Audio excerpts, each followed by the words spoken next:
नमस्कार, news night में आप सभी का बहुत बहुत स्वागत है। मैं हूं निखिल सिंह और आज न्यूज नाइट में हम बात करेंगे भारत नॉर्डिक में नई मजबूती, भारत नॉर्डिक संबंधों में नई मजबूती और भारत और नॉर्डिक देशों के रिश्तों को मिली नई रणनीतिक मजबूती। आर्कटिक से ग्रीन टेक्नोलॉजी तक बदलते वैश्विक समीकरणों में क्या है इस साझेदारी का बड़ा संदेश, इस पर हमारे विशेष मेहमानों के साथ हम खास चर्चा भी करेंगे। इसके साथ ही साथ हम बात करेंगे बस्तर से नक्सलवाद समाप्त होने का क्या कुछ रहा है असर, और इसकी हम बात करेंगे कि किस तरह से बस्तर में बंदूकों का जो गूंज है अब उसकी जगह विकास और सुशासन की आवाज सुनाई पड़ रही है। इस पर हम खास बातचीत करेंगे और इसके साथ ही साथ हम बात करेंगे बंगाल में भ्रष्टाचार पर बड़ा एक्शन और पश्चिम बंगाल में भ्रष्टाचार और हिंसा पर क्या कुछ कार्रवाई हो रही है। सत्ता परिवर्तन के बाद शुभेंदु अधिकारी सरकार के फैसलों से बंगाल में राजनीति में जो एक बड़ी हलचल शुरू हुई है, इससे जुड़ी हुई खबर भी हम आपको विस्तार से दिखाएंगे। देश दुनिया की तमाम ताजा तरीन खबरें भी दिखाएंगे, लेकिन सबसे पहले दिखाएंगे आपको हेडलाइंस। ओस्लो में तीसरे भारत नॉर्डिक शिखर सम्मेलन में प्रधानमंत्री नरेंद्र मोदी हुए शामिल। कहा, भारत नॉर्डिक देश मिलकर बनाएं साझा समृद्धि, नवाचार और सतत भविष्य का मॉडल। एफटीए और ईएफटीए देशों के साथ व्यापार समझौतों को बताया नए स्वर्णिम युग की शुरुआत।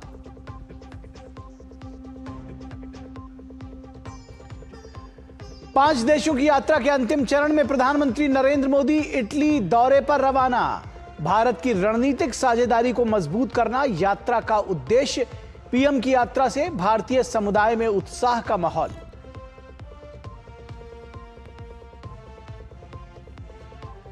छत्तीसगढ़ के बस्तर में मध्य क्षेत्रीय परिषद की बैठक में शामिल हुए केंद्रीय गृह मंत्री अमित शाह। कहा, नक्सल मुक्त बस्तर के संकल्प को सरकार ने किया पूरा। दोहराई विकास, कनेक्टिविटी और सुशासन की एनडीए सरकार की प्रतिबद्धता। 21 जून को होने वाली नीट यूजी परीक्षा से पहले केंद्रीय शिक्षा मंत्री धर्मेंद्र प्रधान ने की उच्च स्तरीय समीक्षा बैठक। फुल प्रूफ, त्रुटि रहित और पारदर्शी परीक्षा के निर्देश। कहा, सतर्कता और सुरक्षा से कोई समझौता नहीं।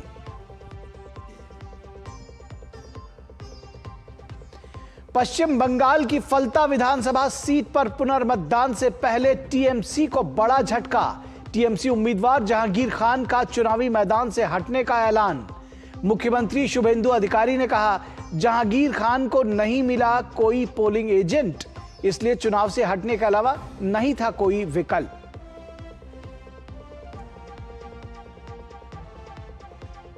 राजधानी दिल्ली में सीजन का सबसे गर्म दिन किया गया दर्ज। कई इलाकों में तापमान 45 डिग्री के पार। रिज क्षेत्र में पारा 46.5 डिग्री सेंटीग्रेड तक किया गया दर्ज। आईएमडी ने पूरे सप्ताह हीट वेव जारी रहने की दी चेतावनी। तो सबसे पहले बात करेंगे प्रधानमंत्री नरेंद्र मोदी के नॉर्वे दौरे की और नॉर्डिक सम्मेलन की बात करेंगे। तीसरे भारत नॉर्डिक शिखर सम्मेलन में प्रधानमंत्री नरेंद्र मोदी शामिल हुए। उन्होंने कहा कि नॉर्डिक देशों के निवेश ने भारत की ग्रोथ स्टोरी में योगदान दिया है। साथ ही उन्होंने कहा कि इन संबंधों को अगले स्तर तक ले जाने के लिए हरित साझेदारी और नवाचार को रणनीतिक स्तर की साझेदारी का रूप देने का निर्णय लिया गया है। इससे भारतीय टैलेंट को नए अवसर मिले हैं और विश्व को एक समाधान मिला है। बदलती हुई भू राजनीतिक परिस्थितियों में ग्रीन टेक्नोलॉजी, ऊर्जा सुरक्षा और निर्बाध सप्लाई चेन जरूरी है। ओस्लो में आयोजित तीसरे भारत नॉर्डिक शिखर सम्मेलन में प्रधानमंत्री नरेंद्र मोदी ने नॉर्डिक देशों नॉर्वे, डेनमार्क, स्वीडन, फिनलैंड और आइसलैंड के साथ हरित साझेदारी और इनोवेशन को रणनीतिक स्तर के करने की घोषणा की। उन्होंने कहा कि वैश्विक तकनीक से भारतीय टैलेंट को जोड़कर वैश्विक समाधान पर काम किया जाएगा। आज हमने भारत और नॉर्डिक संबंधों को green technology and innovation strategic partnership का स्वरूप देने का निर्णय लिया है। इस ग्रीन टेक्नोलॉजी पार्टनरशिप से हम आइसलैंड की जियोथर्मल और फिशरीज, नॉर्वे की ब्लू इकोनॉमी और आर्कटिक और सभी नॉर्डिक देशों की मैरीटाइम और सेंसिटिविटी में एक्सपर्टीज को, सस्टेनेबिलिटी की एक्सपर्टीज को भारत के स्केल के साथ जोड़कर पूरे विश्व के लिए एक बेहतर भविष्य सुनिश्चित करेंगे। और हमारे बीच इस यूनिक स्ट्रेटेजिक पार्टनरशिप के गठन से हम स्वीडन की एडवांस मैन्युफैक्चरिंग और डिफेंस, फिनलैंड की टेलीकॉम और डिजिटल टेक्नोलॉजी और डेनमार्क की साइबर सिक्योरिटी और हेल्थ टेक को भारत के टैलेंट के साथ जोड़कर पूरे विश्व के लिए ट्रस्टेड सॉल्यूशंस डेवलप करेंगे। प्रधानमंत्री ने कहा कि भारत और नॉर्डिक देश मिलकर साझा समृद्धि, नवाचार और सतत भविष्य का एक मॉडल बनाने के लिए काम करेंगे। साथ ही बहुआयामी वैश्विक व्यवस्था को लेकर भारत नॉर्डिक देश दृढ़ भी हैं। रूस, यूक्रेन और पश्चिमी एशिया में जारी संघर्ष का शांतिपूर्ण समाधान करने के लिए उन्होंने नॉर्डिक देशों की प्रतिबद्धता को दोहराया। वैश्विक तनाव और संघर्ष के इस दौर में भारत और नॉर्डिक देश साथ मिलकर एक रूल्स बेस्ड ग्लोबल ऑर्डर को बल देते रहेंगे। और यूक्रेन हो या वेस्ट एशिया, हम संघर्ष की शीघ्र समाप्ति और शांति के प्रयासों का समर्थन करते रहेंगे। हम इस बात पर सहमत हैं कि मल्टीलेटरल इंस्टीट्यूशंस का रिफॉर्म आवश्यक भी है और अर्जेंट भी है। और टेररिज्म पर भी हमारा क्लियर और यूनाइटेड स्टैंड है।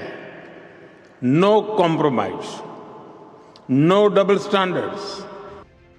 भारतीय विदेश मंत्रालय ने सोशल मीडिया पर जानकारी दी कि तीसरे भारत नॉर्डिक शिखर सम्मेलन में ग्रीन टेक्नोलॉजी व इनोवेशन, क्लाइमेट एक्शन इनिशिएटिव, रक्षा ऊर्जा में सहयोग, तकनीक, व्यापार और निवेश के बेहतर लिंकेजेस सहित कुल 8 आउटकम डॉक्यूमेंट सामने आए हैं।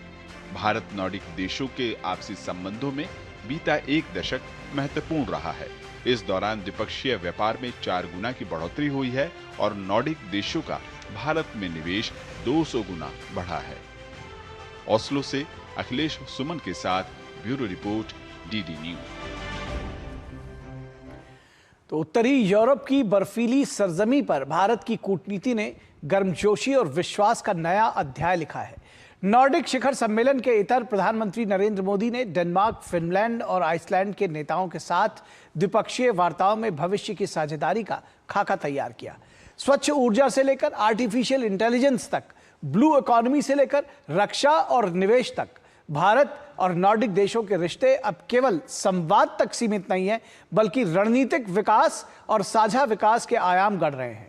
ओस्लो में हुई इन बैठकों ने साफ संकेत दिया कि आर्कटिक से हिंद प्रशांत तक और भारत अब वैश्विक साझेदारियों के केंद्र में उभर रहा है। देखिए हमारी ये विशेष रिपोर्ट।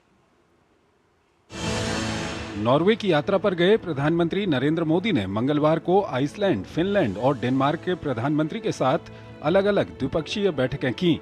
नॉर्डिक समिट से इतर प्रधानमंत्री नरेंद्र मोदी ने अलग डेनमार्क की प्रधानमंत्री मैटे फ्रेडरिक्सन से मुलाकात की। दोनों नेताओं के बीच आपसी हितों से जुड़े विभिन्न मुद्दों पर चर्चा हुई। पीएम मोदी ने कहा कि ओस्लो में मैटे फ्रेडरिक्सन के साथ एक सार्थक बैठक हुई। हाल के वर्षों में भारत डेनमार्क की दोस्ती ने जबरदस्त प्रगति की है। जल संसाधन, स्वच्छ ऊर्जा, शिपिंग और खाद्य प्रसंस्करण जैसे क्षेत्रों में सहयोग का विस्तार हुआ है। आने वाले वर्षों में फिनटेक, उद्योग, रक्षा, नवाचार और अन्य क्षेत्रों में भी इसी तरह का तालमेल देखने को मिल सकता है। पीएम मोदी ने बताया कि डेनमार्क के पेंशन फंड्स को भारत में अपना निवेश बढ़ाने के लिए आमंत्रित किया गया है। उन्होंने कहा कि हमें पूरा भरोसा है कि भारत EU मुक्त व्यापार समझौता हमारी दोनों अर्थव्यवस्थाओं पर बड़ा असर डालेगा। पीएम मोदी ने फिनलैंड के प्रधानमंत्री पेटेरी ओर्पो से भी मुलाकात की। दोनों नेताओं के बीच आपसी हितों से जुड़े विभिन्न मुद्दों पर चर्चा हुई। प्रधानमंत्री नरेंद्र मोदी ने कहा कि फिनलैंड के प्रधानमंत्री पेटेरी ओर्पो से मिलकर बहुत खुशी हुई। भारत और फिनलैंड के संबंधों के लिहाज से ये साल काफी व्यस्तताओं भरा रहा है। पीएम मोदी ने बताया कि प्रधानमंत्री ओरपो खुद एआई इम्पैक्ट समिट में शामिल होने के लिए भारत आए थे। दोनों नेताओं ने 6G, एआई, शिक्षा, परमाणु ऊर्जा जैसे भविष्य के क्षेत्रों में मिलकर काम करने पर चर्चा की। दोनों देशों ने जलवायु परिवर्तन, सर्कुलर इकोनॉमी, सतत विकास और अन्य क्षेत्रों में आपसी संबंधों को और मजबूत बनाने के तरीकों पर भी बात की। इससे पहले प्रधानमंत्री नरेंद्र मोदी ने आइसलैंड के प्रधानमंत्री क्रिस्टन फ्रॉस्टडॉटिर से भी मुलाकात की। प्रधानमंत्री ने कहा कि भारत आइसलैंड के साथ अपनी दोस्ती को बहुत महत्व देता है। दोनों देशों ने स्वच्छ ऊर्जा, मत्स्य पालन, स्थिरता, जियोथर्मल एनर्जी, कार्बन कैप्चर और भंडारण जैसे क्षेत्रों में संबंधों को बेहतर बनाने के तरीकों पर चर्चा की। पीएम मोदी ने कहा कि ब्लू इकोनॉमी से जुड़े क्षेत्रों में आइसलैंड की विशेषज्ञता सराहनीय है। उन्होंने उम्मीद व्यक्त की कि ऐतिहासिक भारत EFTA, टेपा, व्यापार और निवेश संबंधों को भी नई गति प्रदान करेगा। इन सभी द्विपक्षीय बैठकों के दौरान पारस्परिक हितों और अंतर्राष्ट्रीय महत्व के अहम विषयों पर सार्थक चर्चा हुई। Bureau report, DD news. तो आपको सबसे पहले नॉर्डिक देशों के साथ जो भारत के रिश्ते हैं और ये जो समझौता है, आखिर क्या कुछ मायने हैं इसके और नॉर्डिक देश क्यों महत्वपूर्ण है, इस विषय पर आपको हम विस्तार से बताने की कोशिश करेंगे। भारत नॉर्डिक साझेदारी बर्फीले भूगोल से वैश्विक शक्ति तक, जी, उत्तरी यूरोप और आर्कटिक क्षेत्र के 5 प्रभावशाली देशों का समूह है जिसको भारत, जिनके साथ में नॉर्डिक सम्मेलन करता है। और इन देशों की अगर हम बात करें, इनमें नॉर्वे, स्वीडन, डेनमार्क, फिनलैंड और आइसलैंड इसकी धुरी है। ये 5 प्रमुख देश हैं और इनके साथ भारत का ये नॉर्डिक सम्मेलन है। आबादी कम, लेकिन तकनीक, नवाचार और पूंजी में वैश्विक प्रभाव इनका अत्यधिक है। तो आबादी तो इनकी कम है, देश छोटे हैं, लेकिन इनका प्रभाव बहुत ज्यादा है तकनीक और नवाचार जैसे क्षेत्रों में। जलवायु नेतृत्व, हरित विकास और मानव कल्याण के ये देश आज के समय में मॉडल बने हुए हैं। तो ये आज के समय के मॉडल देश हैं जलवायु नेतृत्व में, हरित विकास में और मानव कल्याण में। जो ह्यूमन इंडेक्स का जो सूचकांक है, दरअसल मानव सूचकांक, उसमें भी ये बड़ी टॉप पर जाते हैं। आर्कटिक क्षेत्र के कारण भविष्य की भू राजनीति में इनकी भूमिका बढ़ गई है। बिल्कुल, ये जो उनका एरिया है, जो क्षेत्र है, उसमें जो जियोपॉलिटिक्स है आज की, उसमें इनकी बहुत ज़्यादा आज इनकी जो भूमिका है वो बढ़ी हुई है। भारत 2008 से आर्कटिक क्षेत्र में सक्रिय भागीदारी निभा रहा है। लगातार भारत 2008 के बाद से सक्रिय भागीदारी निभा रहा है और इस वक्त जो उसकी भागीदारी है वो एक तरह से कहा जाए कि अपने तीव्रतम स्तर पर है। हिमाद्री रिसर्च स्टेशन भारत की वैज्ञानिक मौजूदगी का ये एक जीता जागता प्रमाण है कि किस तरह से हिमाद्री रिसर्च स्टेशन वहां पर काम कर रहा है। भारत की आर्कटिक नीति ने नॉर्डिक सहयोग को एक नई रूपरेखा दी है। नॉर्डिक जो देश है उनके साथ में एक नई रूपरेखा दी है और नॉर्डिक सम्मेलन इसका एक उदाहरण है। ग्रीनलैंड और आर्कटिक क्षेत्र में दुर्लभ खनिजों का विशाल भंडार है।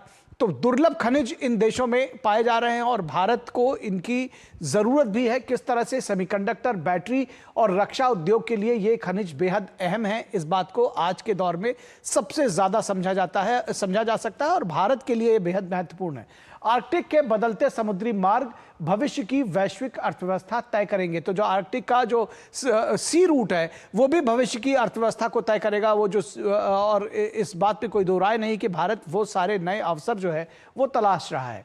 अब हम इन देशों की अगर बात करें एक एक करके, तो फिनलैंड जो कि आइस ब्रेकर और ध्रुवीय जहाज तकनीक में अग्रणी माना जाता है, तो इस लिहाज से भी ये भारत का एक अच्छा सहयोगी हो सकता है। नॉर्वे विश्व स्तरीय शिप डिजाइनिंग और समुद्री प्रबंधन का केंद्र, तो ये भी भारत का एक की पार्टनर हो सकता है। स्वीडन उन्नत स्पेस और रक्षा तकनीक के लिए प्रसिद्ध है। स्वीडन के साथ साथ अगर हम बात करें, आइसलैंड भूतापीय ऊर्जा और कार्बन कैप्चर में वैश्विक नेतृत्व करता है। तो जो पर्यावरण सुधार की जब हम बात करते हैं तो उसमें भी ये एक बड़ा कारक हो सकता है। डेनमार्क हरित शिपिंग और ऑफशोर विंड ऊर्जा में अग्रणी। तो जब बार बार हम ग्रीन एनर्जी की बात करते हैं तो ये सारे देश उसमें अग्रणी भूमिका निभा रहे हैं। तो इन देशों की तकनीक और भारत की आत्मनिर्भरता को गति दे सकते हैं। जो भारत का आत्मनिर्भर अभियान है उसको गति देने के लिए इनकी जो तकनीक है वो आगे आ सकती है। तो अब अगर हम इनके नए आयाम और नए अवसरों की बात करें, क्या टेकअवेज हैं, तकनीक, पूंजी और रिसर्च के नए द्वार खुल रहे हैं और ये जो सम्मेलन है और तीसरा नॉर्डिक सम्मेलन, इसमें एक बेहद महत्वपूर्ण भूमिका उसने निभाई है। आर्कटिक से हिंद प्रशांत तक भारत की रणनीतिक उपस्थिति और मजबूत हुई है। तो सिर्फ हिंद प्रशांत नहीं बल्कि आर्कटिक से लेकर के हिंद प्रशांत तक भारत की जो रणनीतिक मजबूती प्रेजेंस है, दरअसल वो अब साफ दिखाई देगी। सप्लाई चेन विविधीकरण में भारत को भरोसेमंद भागीदार मिले हैं। ये जो 5 देश हैं, ये सप्लाई चेन का जो एक जो उसमें जो भारत की भागीदारी है उसमें निश्चित तौर पर एक नया आयाम होगा। रक्षा, साइबर सुरक्षा और एआई में सहयोग बढ़ा है। तो जब हम तकनीक में और प्रौद्योगिकी की बात करते हैं, जब सहयोग बढ़ने की बात करते हैं, तो वो साफ देखा जा सकता है। स्टार्टअप, स्किल्स और डिजिटल गवर्नेंस मॉडल पर साझा कार्य बढ़ा है। तो ये सारे क्षेत्र हैं जो सहयोग के नए द्वार खोल रहे हैं, चाहे वो स्टार्टअप की बात करें। और भारत को उभरते बाजार नहीं बल्कि वैश्विक निर्णायक शक्ति के रूप में स्वीकार्यता मिली है। तो सिर्फ एक बाजार नहीं है बल्कि एक उभरता हुआ वैश्विक शक्ति के रूप में भारत उभर रहा है। भारत उभरता हुआ एक देश है और ये जो नॉर्डिक कंट्रीज हैं उसको ये मान्यता देते हैं। ये साझेदारी जनसंख्या बनाम तकनीक नहीं है कि एक बड़ी जनसंख्या वाला देश है और दूसरे तकनीक वाले हैं, बल्कि ये जनसंख्या प्लस तकनीक का एक नया मॉडल बनकर उभरा है। तो ये अपने आप में बेहद बड़ी बात है। और इसके बाद हम किस तरह से ये जो नॉर्डिक सम्मेलन है भारत के लिए कितना महत्वपूर्ण है, जो नॉर्डिक देशों की साझेदारी है वो कितनी महत्वपूर्ण है, इस पर हम आगे अपने विशेष मेहमानों के साथ चर्चा करेंगे। लेकिन रुकेंगे एक छोटे से ब्रेक के लिए यहां पर, कहीं मत जाइएगा, जल्द हाजिर होंगे। तोड़ते कुटते गिरते नानी दादी का नाम याद आता है। हमको तो एक ही नाम याद आता है, एमडी शाही पनीर मसाला। पनीर को क्या मस्त बना डाला। एमडीएच का असली शाही पनीर मसाला, वो असली मसाले सच सच एमडीएच। वाह, गाय तुम्हारी माता है ना? तो पशुहार के नाम पर जहर क्यों खिलाता है? अनसंड हटा, दिल से खिला, सिर्फ कपिला, देश का नंबर 1 पशु आहार। सर, हमने भी म्यूचुअल फंड्स में एसआईपी शुरू कर दी है। पर मार्केट की समझना बाउंसर जा रही है। आप कैसे कर लेते हो? मैं धीरज को अपने साथ रखता हूँ। म्यूचुअल फंड्स में लॉन्ग टर्म गोल पे फोकस करो और एसआईपी करते वक्त धीरज को अपने साथ रखो, तो लॉन्ग टर्म से फोकस हटाने का नहीं। और म्यूचुअल फंड है सही। म्यूचुअल फंड निवेश बाजार जोखिमों के अधीन है। योजना से जुड़े सभी दस्तावेजों को ध्यान से पढ़ें। मास्टर जी नमस्ते, 2 ड्रेसेस बनानी है, ठीक है? ऐसा कुछ। लेकिन मास्टर जी 4 दिन में पार्टी है, बन जाएगी ना पक्का? हो जाएगा। कैसे? फैशन चेंजेस हमेशा, उषा हमेशा। मेरी पसंद, मेरी पसंद, मेरी पसंद, मेरी पसंद, हमारी पसंद, हम सबकी पसंद। मजबूत देश का मजबूत सरिया हो गया स्टील। गोल्डी छोले मसाले जहाँ जाए रिश्ते बनाए। गोल्डी लाए हैं फ्रेश लॉक टेक्नोलॉजी जो रखे मसालों को हर समय फ्रेश।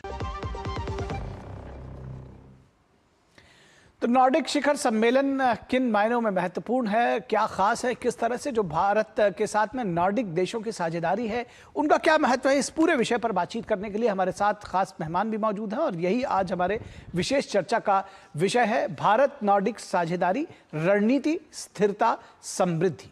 भारत नॉर्डिक साझेदारी, रणनीति, स्थिरता और समृद्धि, ये आज हमारी विशेष चर्चा का विषय है। और इस पर बातचीत करने के लिए हमारे साथ खास मेहमान जुड़े हुए हैं, विशेष मेहमान जुड़े हुए हैं हमारे साथ। दविंदर संधू जो कि को फाउंडर एंड चेयरमैन हैं, प्राइमिस पार्टनर। दविंदर संधू जी, बहुत स्वागत है आपका हमारे साथ जुड़ने के लिए। और इसके साथ साथ हमारे साथ डॉक्टर संदीप त्रिपाठी जो कि फॉरेन अफेयर्स एक्सपर्ट हैं, वो भी हमारे साथ जुड़े हुए हैं। डॉक्टर संदीप, बहुत स्वागत है आपका। दविंदर जी, अगर आपके साथ शुरुआत करें और समझना चाहें कि जब हम नॉर्डिक देशों की बात करते हैं तो देखने में तो भाई इनका जो आकार है ये बहुत छोटा है, लेकिन बावजूद उसके जिस तरह से तकनीक में और हम ग्रीन टेक्नोलॉजी की जब हम बात करते हैं, ग्रीन स्ट्रेटेजिक पार्टनरशिप भी हमने आगे उसको लेकर के गए हैं, तो किस तरह से आप देखते हैं कि ये भारत को की साझेदारी को आर्थिक तौर पर भारत के लिए भी बेहद महत्वपूर्ण है, और किस स्तर तक हम आगे और इसको ले जा सकते हैं? कैसे आकलन करेंगे इन देशों के साथ भारत की भागीदारी का? निखिल जी, मैं इस चीज़ को ऐसे देखता हूँ कि ये देश जो यूरोप के हैं, ये टेक्नोलॉजी के मामले में बहुत ही अग्रणी है। जैसे फिलिप्स, अगर हम बात करें, सारी दुनिया फिलिप्स को जानती थी, अभी भी जानती है, और सिर्फ एक वो टीवी या इस तरह की चीज़ें नहीं, but semiconductors, high technology, health items, ये सब चीज़ें भी बनाते हैं।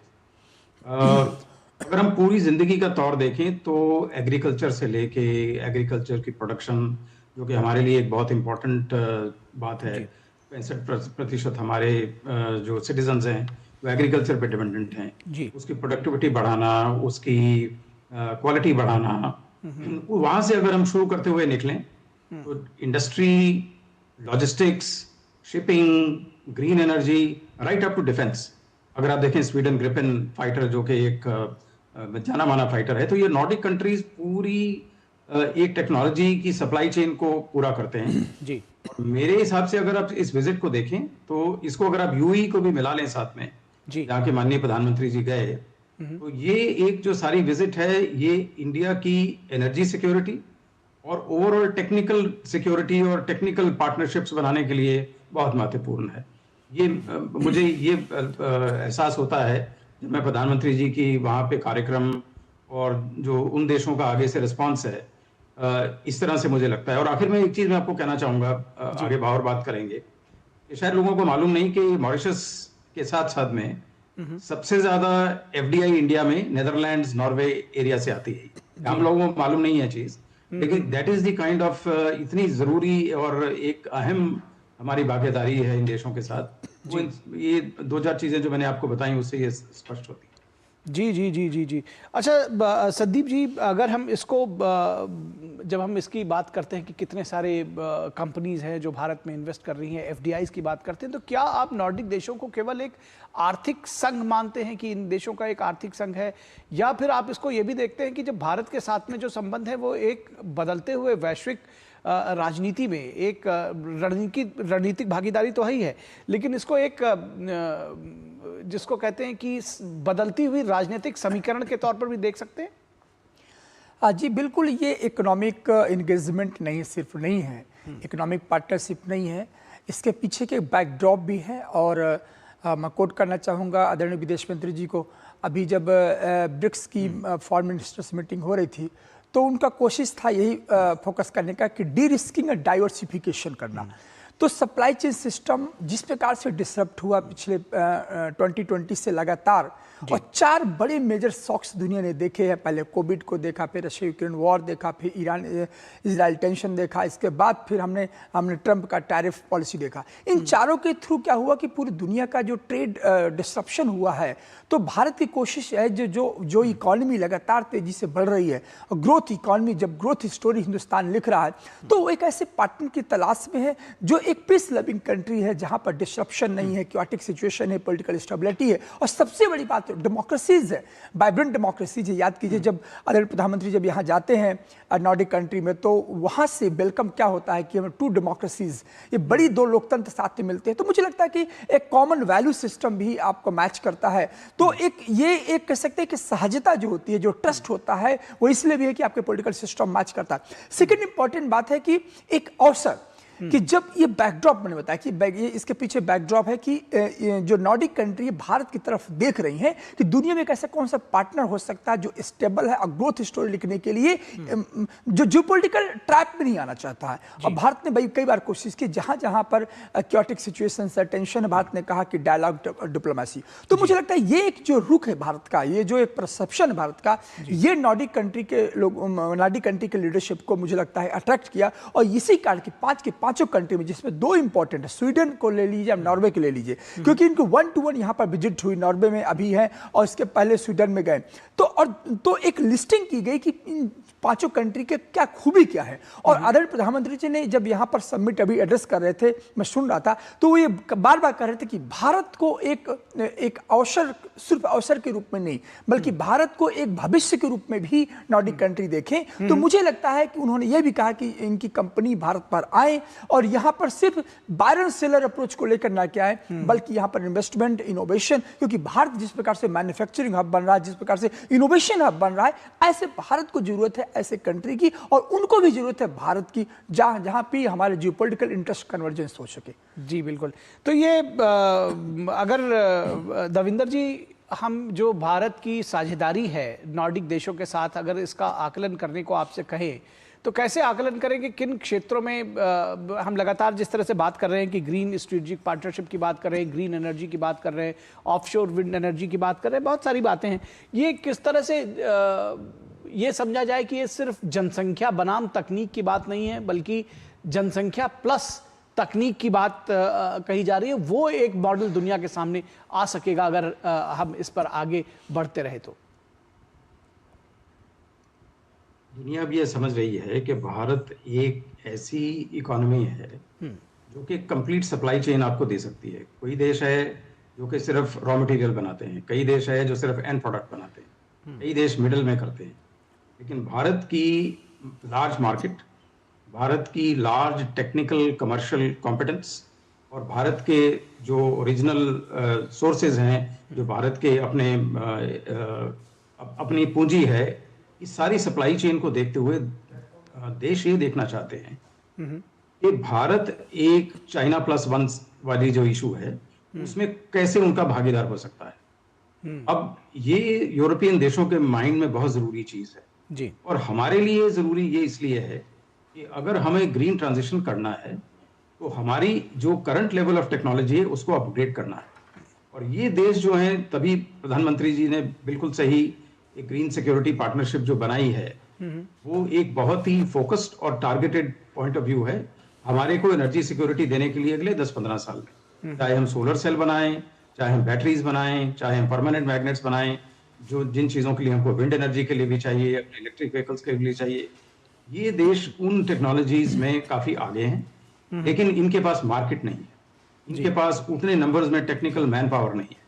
हमारी कॉम्पिटेंट युवा शक्ति जो कि टेक्निकली कॉम्पिटेंट है, हमारी मैनेजरियल कॉम्पिटेंस, हमारी मैनेजमेंट ऑफ इंडस्ट्रीज, ये दुनिया भर में मानी जाती है, और हमारे पास लार्ज मार्केट है। तो ये एक आइडियल सम्मेलन है नॉर्डिक कंट्रीज का और भारत का, जिसमें दोनों को विन विन है, अपनी इकोनॉमी बढ़ाने के लिए, अपने ग्लोबल रिश्ते बढ़ाने के लिए, और अपनी एनर्जी सिक्योरिटी को आगे पुश करने के लिए, जो कि हार्मोज के कारण जो सब प्रॉब्लम्स हो रहे हैं। तो मैं इस हिसाब से इसको देखता हूँ। एक चीज मैं और कहना चाहूंगा, आई थिंक संदीप जी ने भी उस पर थोड़ा इशारा किया है जी। देखिए, हमने यूरोप के साथ FTA साइन किया है, जो कि बहुत बड़ी बात है जी, और यूरोपियन कंप्लीट ब्लॉक के साथ FTA is not a small thing.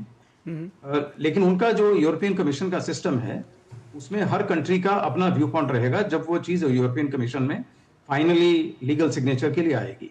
तो प्रधानमंत्री जी का ये बहुत अच्छा इनिशिएटिव है कि हमारा बायलैटरल ट्रैक भी बड़ा स्ट्रांग रहे, ताकि जब भारत के प्रति यूरोपियन कमीशन में बातें आए तो भारत के प्रति उनका जो उनका जरिया है वो बिल्कुल सही रहे और हमारी FTA जो है आगे निकलती जाए।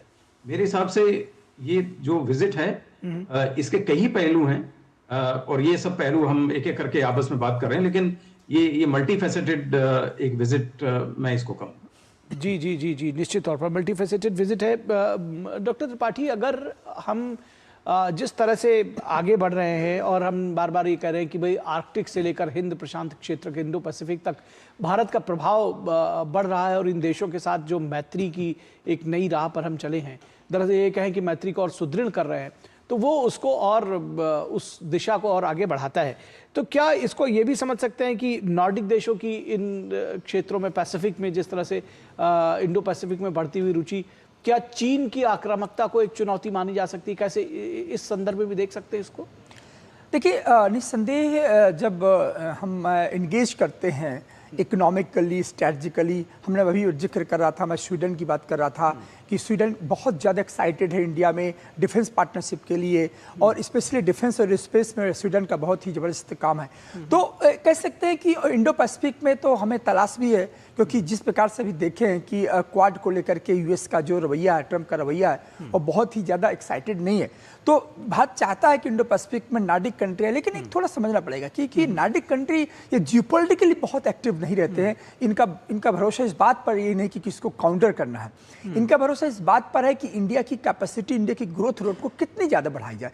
इनडायरेक्टली इंडिया की यदि ग्रोथ रेट बढ़ती है, इंडिया इंपावर होता है इस पार्टनरशिप से, तो मुझे लगता है कि इंडो पैसिफिक में, और सबसे बड़ी बात है, कुछ चीज़ों को मैं अंडरस्कोर करना चाहूँगा कि जैसे नॉर्वे है, नॉर्वे की जो पोजीशनिंग है, नॉर्वे का जो कैपेसिटी है, वो हमने देखा कि क्रिटिकल मिनरल्स को लेकर के भी है।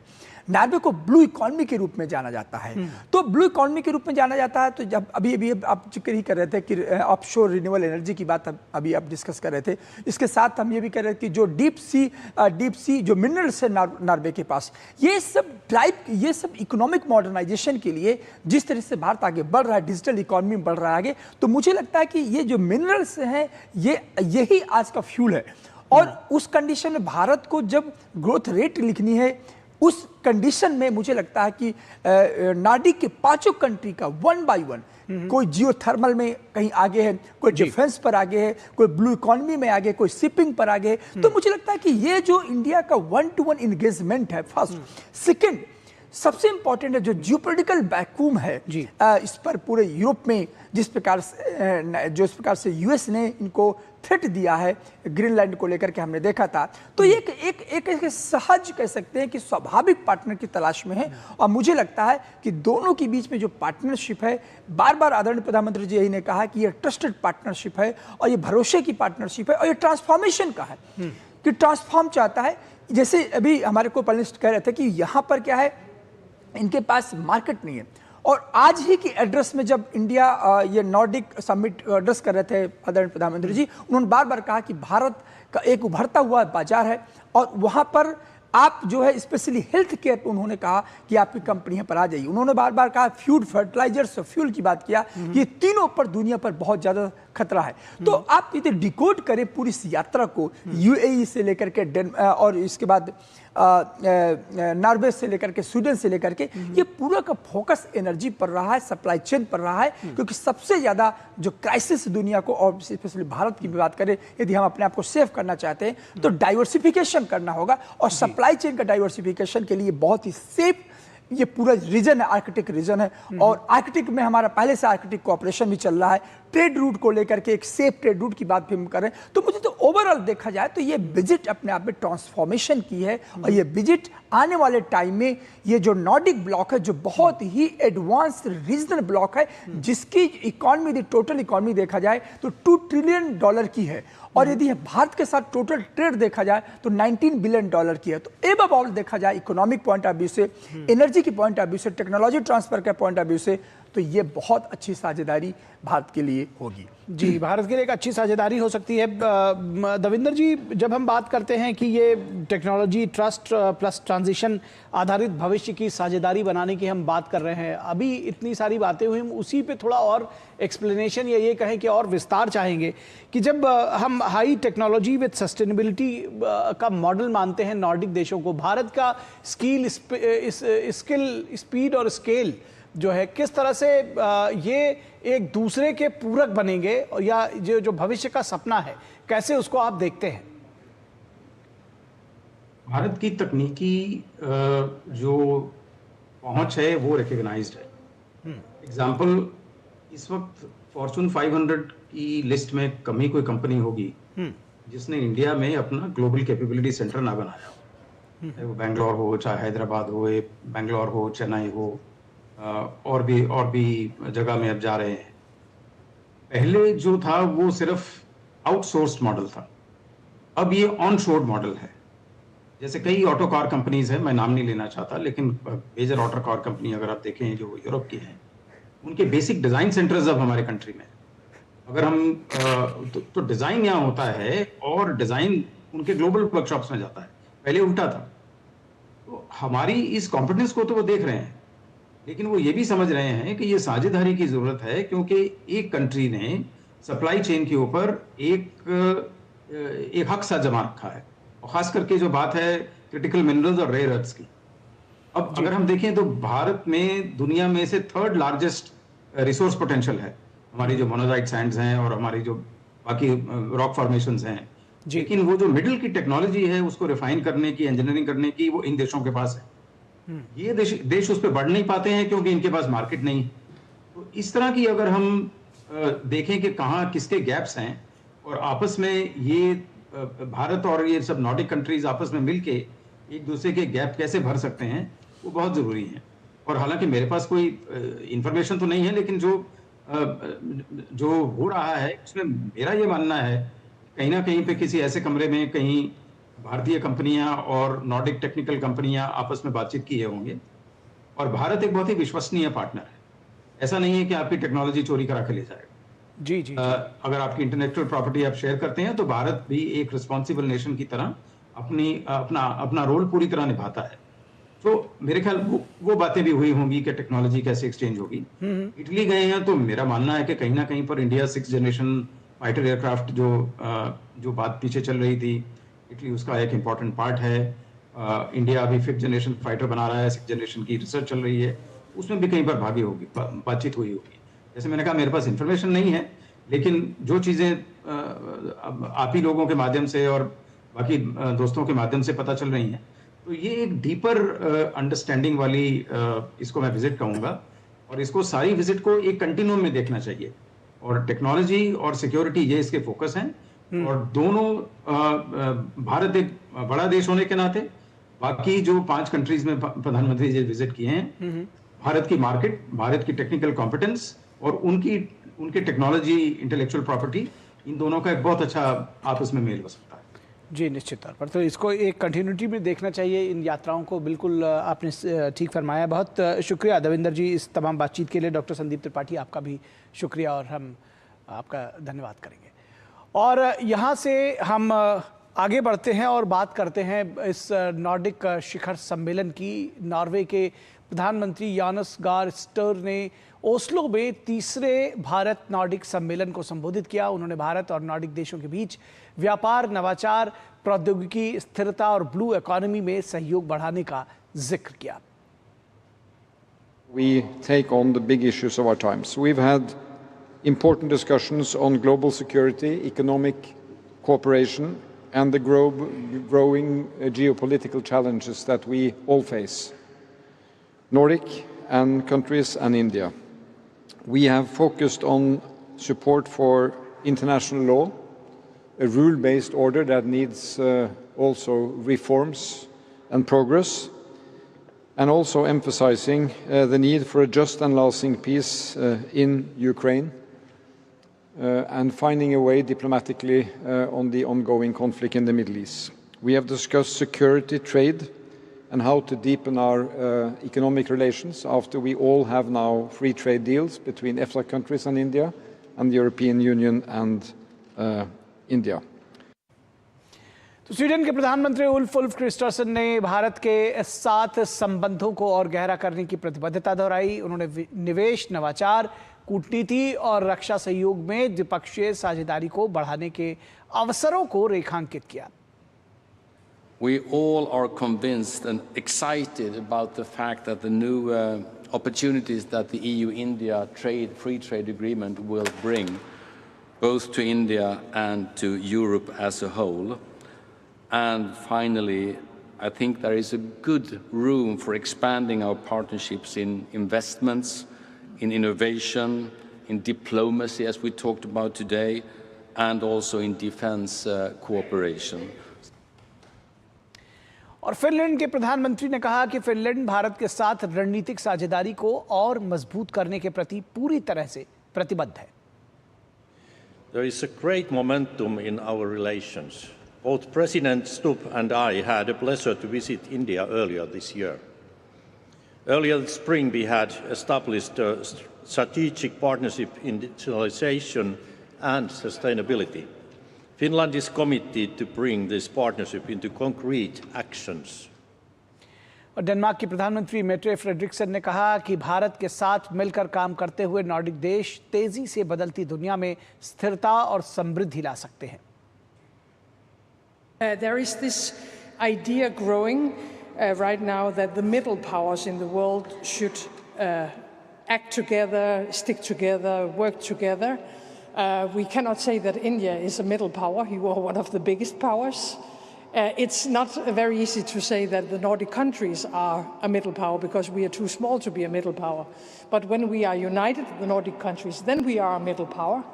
And working together with one of the greatest powers on these very clear ideas and values, I think we can bring stability, prosperity and unity into a world that is changing rapidly. और Iceland की प्रधानमंत्री क्रिस्टून फ्रॉस्टडॉटर ने Nordic देशों और भारत के बीच मजबूत सहयोग के महत्व को रेखांकित किया। उन्होंने व्यापार सहित विभिन्न क्षेत्रों में व्यापक सहयोग की प्रतिबद्धता जताई। That we can show that even though we're miles apart as a grouping, as Nordics, from India, but also for a country like Iceland, which is very different in scale and size, there are so many things that tie us together. Obviously, on our end, like Prime Minister Modi mentioned, our expertise when it comes to geothermal energy and renewables is something that we are very happy to share, and we know that we are getting things in return. We've seen through the free trade agreements, like Prime Minister Modi addressed, an increase in investment coming from Iceland into India. So there's so many things that we can do together. और यहाँ रुकेंगे एक छोटे से break के लिए। आप कहीं मत जाइएगा, जल्द हाजिर होंगे। खाने में मेरी क्वीन के लिए क्या है? किंग मटर पनीर, किंग बैगन भरता, king veg pulao, king palak paneer kofta. ये सब किंग क्यों? क्योंकि ये सब बना है MDH किचन किंग से आपका बॉस। MDH किचन किंग, असली kitchen king. MDH। Video like करो, 30,000 कमाओ, सिर्फ 1,000 रुपए सिक्योरिटी डिपॉजिट। माँ थोड़ा ध्यान से, बेटा तू थोड़ा ध्यान से। ऐसे ऑफर्स के चक्कर में कभी किसी को पैसे मत दे देना, कि फ्रॉड है फ्रॉड। RBI कहता है आकर्षक ऑफर देखते ही थोड़ा ध्यान से। जब धरती चीर कर निकलता है लोहे का पत्थर और मिलता है मोंगिया के जोश से, फिर तपता है, पिघलता है और बनता है फौलाद। अब होता है सरिया सारी खूबियों के साथ। मोंगिया स्टील, मजबूत देश का मजबूत सरिया। मास्टर जी नमस्ते, 2 ड्रेसेस बनानी है, ठीक है? ऐसा कुछ। लेकिन मास्टर जी 4 दिन में पार्टी है, बन जाएगी ना पक्का? हो जाएगा। कैसे? फैशन चेंजेस हमेशा, उषा हमेशा। सर, म्यूचुअल फंड्स के बारे में आपसे एक सवाल पूछना था। सॉरी सर, मार्केट की बात करके आपको डिस्टर्ब नहीं करना था। ऐसे सवाल मुझे डिस्टर्ब ही नहीं कर सकते। म्यूचुअल फंड्स की कोई भी बात हो ना, मैं शांति को साथ रखता हूँ। म्यूचुअल फंड में आपकी शांति और लॉन्ग टर्म गोल्स पे फोकस दोनों बनी रहनी चाहिए। तो अपने लॉन्ग टर्म गोल से फोकस हटाने का नहीं, और म्यूचुअल फंड से सही। म्यूचुअल फंड निवेश बाजार जोखिमों के अधीन है। योजना से जुड़े सभी दस्तावेजों को ध्यान से पढ़ें। गोल्डी छोले मसाले, जहाँ जाए रिश्ते बनाए। गोल्डी लाए हैं फ्रेश लॉक टेक्नोलॉजी, जो रखे मसालों को हर समय फ्रेश। स्वागत है आपका ब्रेक के बाद। और प्रधानमंत्री नरेंद्र मोदी नॉर्वे की यात्रा सफलतापूर्वक संपन्न कर इटली के लिए रवाना हो गए हैं। तो बेहद महत्वपूर्ण नॉर्वे की यात्रा रही प्रधानमंत्री नरेंद्र मोदी की, और इस दौरान नॉर्डिक शिखर सम्मेलन में उन्होंने हिस्सा लिया। 5 देशों के जो नॉर्डिक के देश हैं, महत्वपूर्ण देश, जो धुरी देश हैं, उनके शीर्ष नेताओं से उन्होंने मुलाकात की, ये सम्मेलन में हिस्सा लिया। और एक सफल नॉर्डिक सम्मेलन भी, तीसरा भारत नॉर्डिक शिखर सम्मेलन भी संपन्न हुआ। और नॉर्वे के साथ में भी द्विपक्षीय बातचीत हुई, वार्ता हुई। ग्रीन स्ट्रेटेजिक पार्टनरशिप की बार बार बात कही जाएगी जब इस दौरे की बात करेंगे। और प्रधानमंत्री वहां से इटली के लिए रवाना हो गए।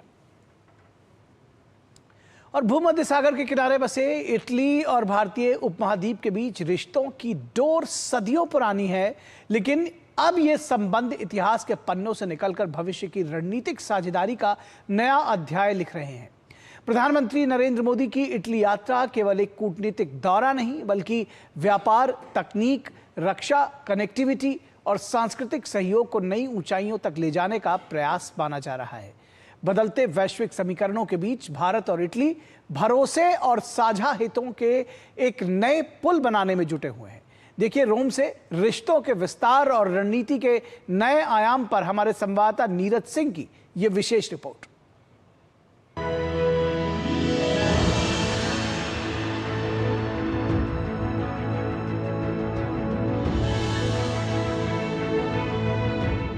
भारत इटली सदियों से ऐतिहासिक, व्यापारिक और सांस्कृतिक आदान प्रदान से जुड़ी दो प्राचीन सभ्यताएं हैं। दोनों देश अब अपनी तेजी से बढ़ती रणनीतिक साझेदारी को और मजबूत करने के लिए तैयार हैं। प्रधानमंत्री नरेंद्र मोदी का इटली दौरा दोनों देशों के संबंधों में एक ऐतिहासिक मील का पत्थर माना जा रहा है। ये दौरा ऐसे समय में हो रहा है जब यूरोप के साथ भारत का जुड़ाव लगातार बढ़ रहा है और रोम व्यापार से लेकर तकनीक, रक्षा और कनेक्टिविटी के क्षेत्रों में एक बेहद महत्वपूर्ण भागीदार बनकर उभरा है। इस यात्रा के दौरान प्रधानमंत्री नरेंद्र मोदी इटली की प्रधानमंत्री जॉर्जिया मेलोनी और राष्ट्रपति सर्जियो मैटारेला के साथ व्यापक चर्चा करेंगे। बैठक में आर्थिक सहयोग, स्वच्छ ऊर्जा, रक्षा विनिर्माण, मोबिलिटी, इनोवेशन और आतंकवाद के खिलाफ मिलकर लड़ाई लड़ने पर ध्यान केंद्रित किया जाएगा। हाल के वर्षों में दोनों देशों के बीच आर्थिक संबंध मजबूत हुए हैं। द्विपक्षीय व्यापार लगातार बढ़ रहा है और भारत के इंफ्रास्ट्रक्चर, मैन्युफैक्चरिंग और एनर्जी सेक्टर में इटली का निवेश तेजी से बढ़ा है। इसके अलावा दोनों नेता India middle east Europe economic corridor पर भी चर्चा करेंगे।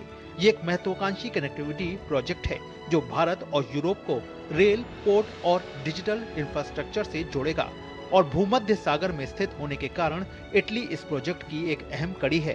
पिछले 10 साल में भारत के संबंध यूरोपियन देशों के साथ काफ़ी मजबूत हो रहे हैं और मेडिटेरेनियन रीजन में खास इटली के साथ हमारे संबंध तेज़ी से आगे बढ़ रही हैं और प्रधानमंत्री की यात्रा एक अच्छा मौका है इस संबंध को और आगे बढ़ाने के लिए और इसको और दृढ़ करने के लिए और गहरा बनाने के लिए। और जब भी नेताएं मिलते हैं ये एक अच्छा अवसर होता है हम लोगों के लिए बायलैटरल एजेंडा को और ज़्यादा एम्बिशियस बनाने के लिए। और दोनों देशों के सरकार पूरे कोऑपरेशन को रिव्यू करते हैं और ये तय करते हैं कि कौन सा नया क्षेत्र है जिसमें हम और आगे काम कर सकते हैं। रणनीतिक और आर्थिक हितों से परे इस यात्रा का एक गहरा सभ्यतागत महत्व भी है। भारत और इटली के बीच सदियों पुराने ऐतिहासिक संबंध हैं। प्राचीन समुद्री व्यापार मार्गों से लेकर कला, वास्तुकला और संस्कृति के आदान प्रदान तक दोनों देश जुड़े रहे हैं। इटली में रहने वाला भारतीय समुदाय प्रधानमंत्री की इस यात्रा को दोनों देशों के नागरिकों के बीच आपसी रिश्तों को मजबूत करने में एक बड़े अवसर के रूप में देख रहा है। हम तो जिससे प्रवासी हो तभी हम यहाँ से सालों से रहते हैं, इसलिए जितना दोनों कंट्री का रिलेशन अच्छा हो हमारे लिए बहुत खुशी की बात है। ये एक बहुत खुशी की बात है सर कि हमारे भारत के गौरवशाली प्रधानमंत्री यहाँ रोम में आ रहे हैं, इटली में आ रहे हैं। हम यहाँ पे दिल खोल के हम सबका स्वागत करेंगे। बहुत ही बड़ी गर्व की बात है कि हमारे प्रधानमंत्री जी यहाँ पधार रहे हैं और जब से यहाँ पे राइट विंग की गवर्नमेंट आई है मेलोनी जी की, तब से भारत के साथ रिश्ते बहुत ज्यादा सुधरे हैं। इस ऐतिहासिक यात्रा से शिक्षा, संस्कृति, पर्यटन और मोबिलिटी के क्षेत्रों में भी सहयोग गहरा होने की उम्मीद है। भारत के लिए जहां इटली यूरोप और भूमध्य सागर का एक महत्वपूर्ण प्रवेश द्वार है, वहीं इटली के लिए भारत दुनिया की सबसे तेजी से बढ़ती प्रमुख अर्थव्यवस्था और एक भरोसेमंद रणनीतिक साझेदार है। प्रधानमंत्री इटली द्विपक्षीय वार्ता पर पहली बार आ रहे हैं और इस द्विपक्षीय वार्ता में समुद्री सुरक्षा, निवेश, व्यापार, एग्रीकल्चर, अंतरिक्ष अनुसंधान, क्लीन एनर्जी जैसे विषयों पर दोनों मुल्कों के नेता चर्चा कर सकते हैं। कैमरामैन मोहित उइके के साथ नीरज सिंह, डीडी न्यूज, रोम, इटली।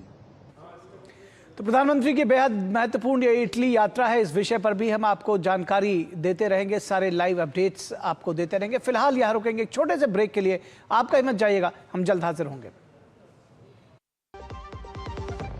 चमकी चाट से क्या बना है? आलू चाट या फ्रूट चाट, स्वाद बढ़ाए चमकी चाट। स्वादिष्ट पकोड़े और बरसान, हर चमकी चाट है इसकी जान। चमकी चाट है इसकी जान, हर जुबान पे ये छाया। अब बताओ स्वाद आया? आया। असली स्वाद सिर्फ चंकी चाट। मसाले सच सच, MDH, MDH।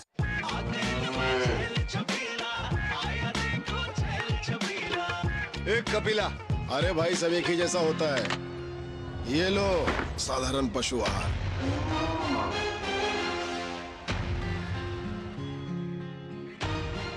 इस देश की हर माँ, बच्चे, बूढ़े, जवान, खिलाड़ी, डॉक्टर, इंजीनियर, सबको गाय भैंस की दूध की शक्ति पर भरोसा है। पर जब इन पशुओं को कपिला पशु आहार मिलेगा, तभी तो दूध सिर्फ ज्यादा ही नहीं, शक्ति से भरपूर भी होगा। और ये सच जानते हुए चंद पैसों के लिए तुम देश का भरोसा तोड़ दो। माफ कीजिए। कपिला पशु आहार, देश का नंबर 1 पशु आहार।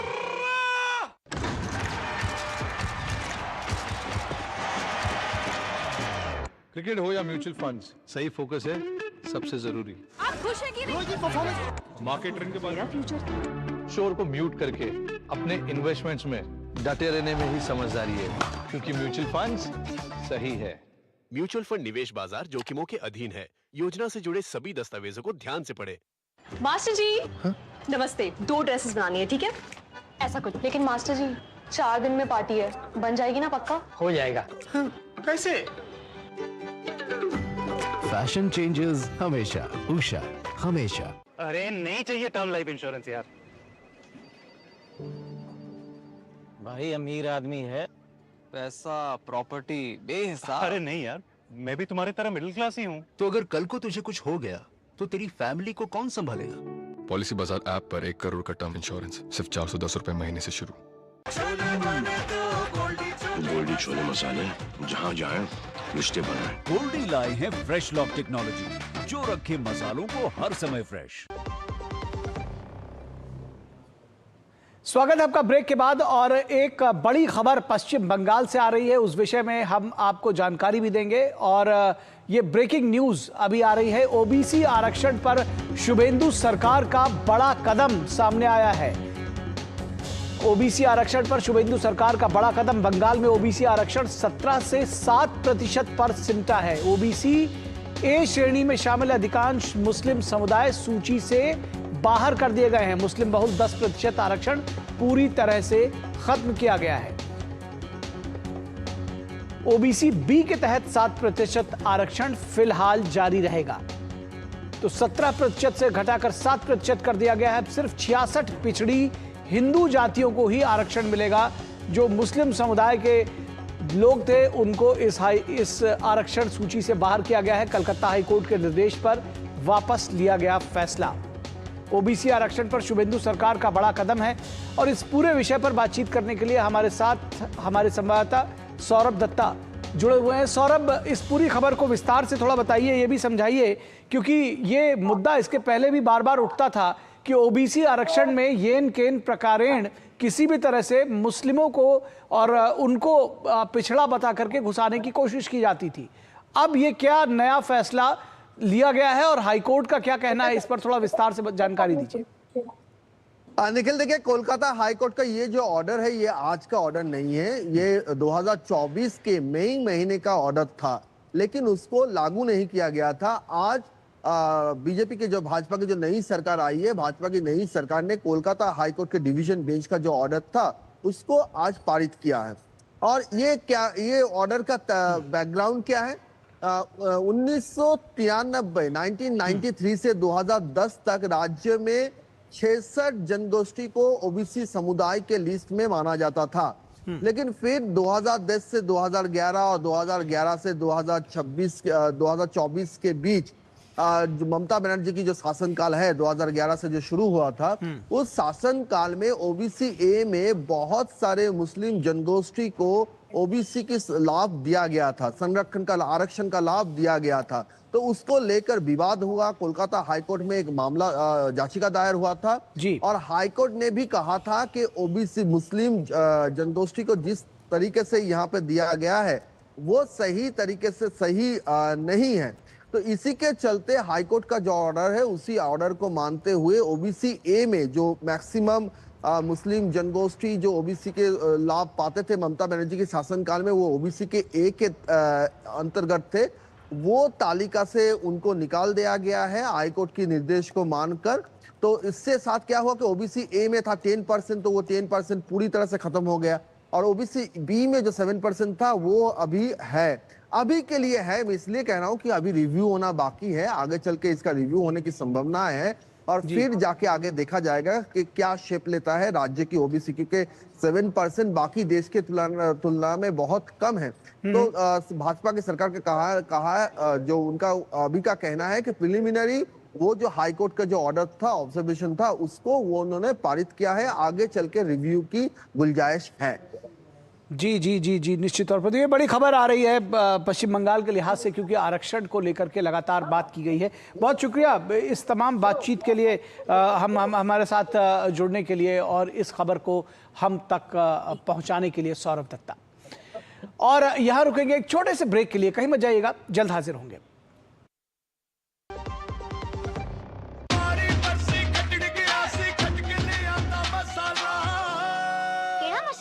छोले दा या लोबे दा, पंजाबी छोले दा या पिंडी चने दा। अब छोलिया हो या लोबिया, पंजाबी छोले या पिंडी चने, सब कुछ मजेदार बने। यार कल सेंसस वाले आए थे, सारा प्रोसेस तो मोबाइल एप्लीकेशन से हो गया, ऑनलाइन डिजिटल था, लेकिन थोड़ा टाइम लग गया यार। अच्छा, टाइम लग गया? हाँ यार, लगता है मेरी बारी। हाँ हाँ, जा जा देख ले देख ले।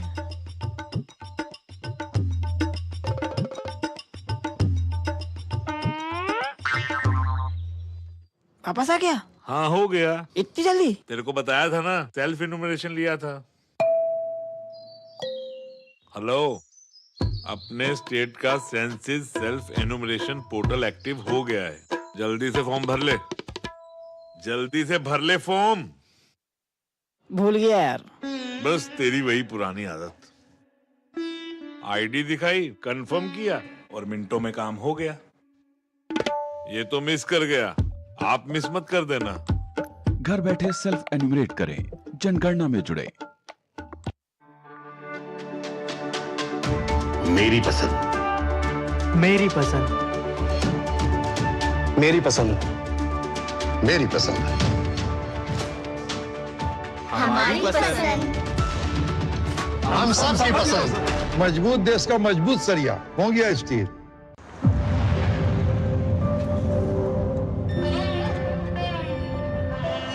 कैश है ना?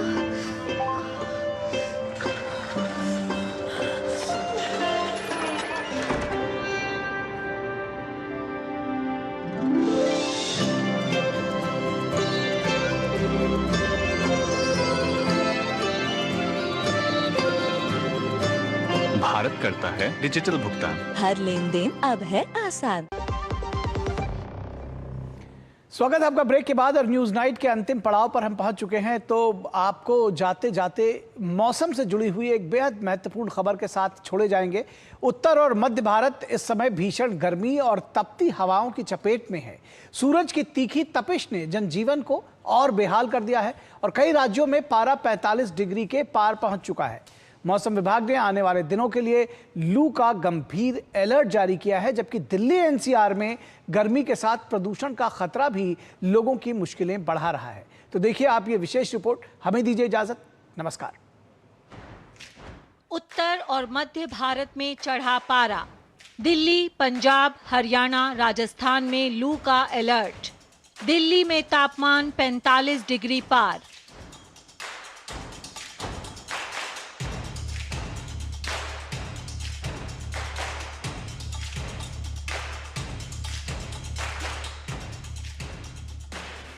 उत्तर और मध्य भारत में चिलचिलाती गर्मी और लू का दौर लगातार जारी है।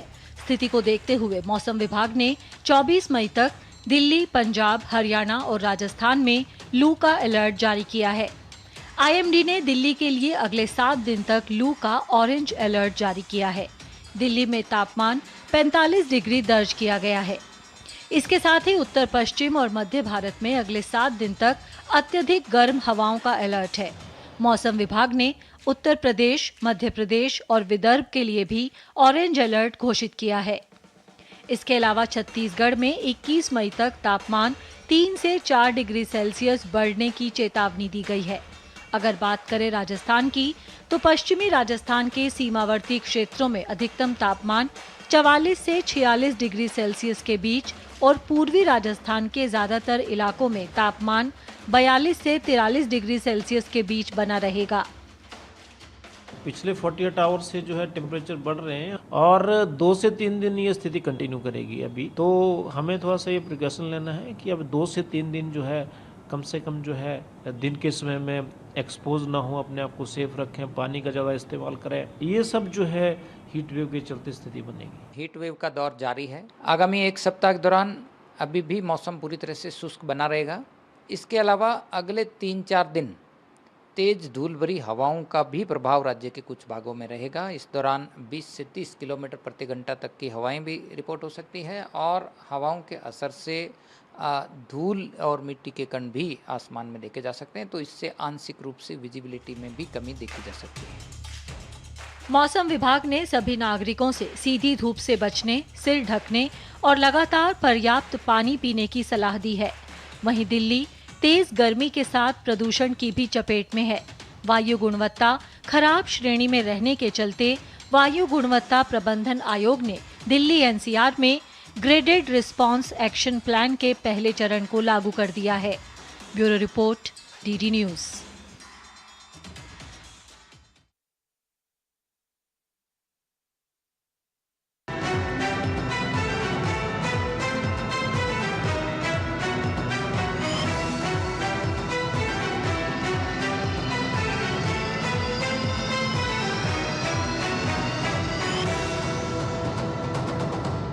न्यूज नाइट के प्रायोजक थे गोल्डी मसाले, लाए हैं फ्रेश